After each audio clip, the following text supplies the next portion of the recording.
Hello everyone, today I'm going to review a very budget-friendly external camera monitor from Andycine, the A6 Max. As you will see, this is a very lightweight 6-inch monitor that packs a lot of features, and it would be a great starting point for new filmmakers and content creators. The first thing I want to talk about is what you get in the box, because from all the monitors I received and bought along the years, this one comes with quite a few things. There are monitors that come with absolutely nothing in the box, just the monitor and the manual. But the Andycine A6 Max not only comes with additional stuff, but also with this carrying case, which I kinda like.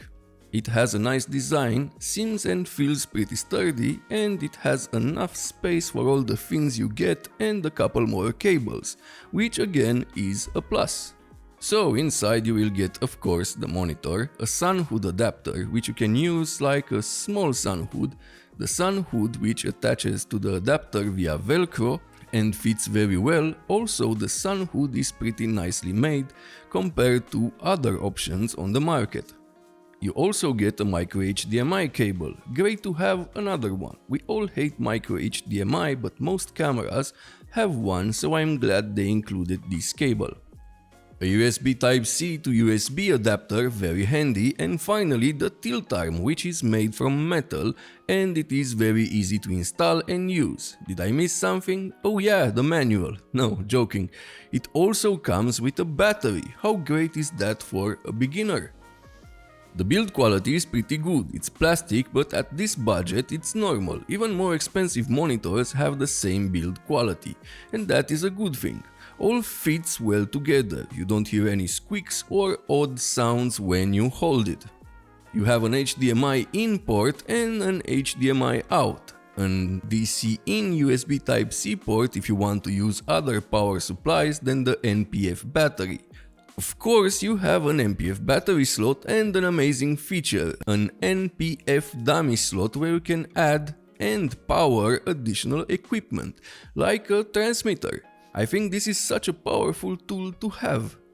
You can also remove or adjust the dummy battery to your needs with these two screws on the back.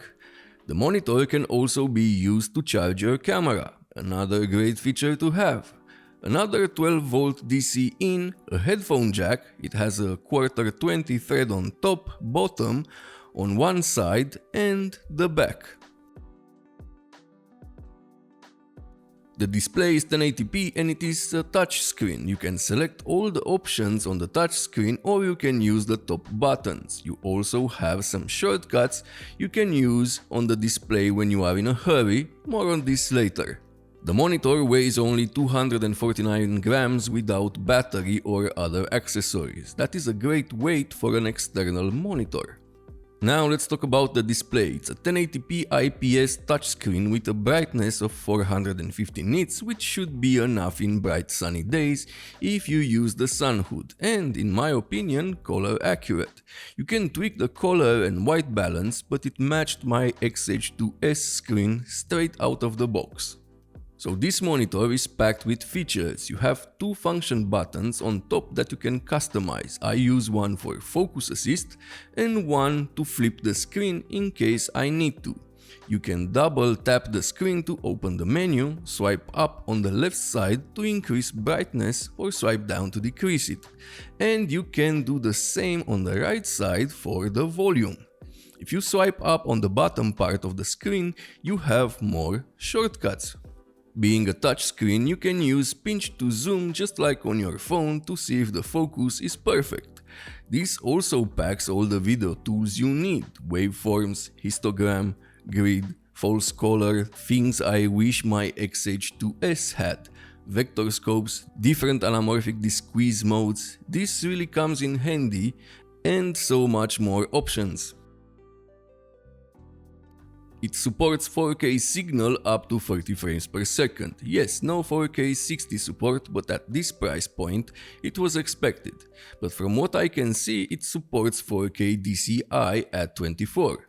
If you switch your camera to 60 frames per second, it will display a 1080p at 60 frames per second.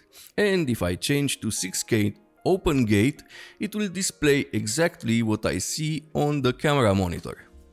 The monitor worked perfectly with my X-H2S and X-T5, and I think it is going to stay on my rig for a while.